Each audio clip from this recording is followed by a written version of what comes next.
ក្ដីឥឡូវបងឃ្លៀតឆ្ងាយពីកាយស្រីរងតាមលោកីទឹកដី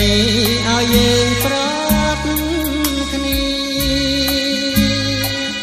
បងឃ្លានពីពើតែចិត្តនៅចាំ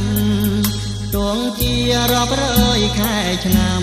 ក៏រៀមស៊ូចាំមិនភ្លេច10ឆ្នាំកន្លងបងនៅចងចាំជានិច្ច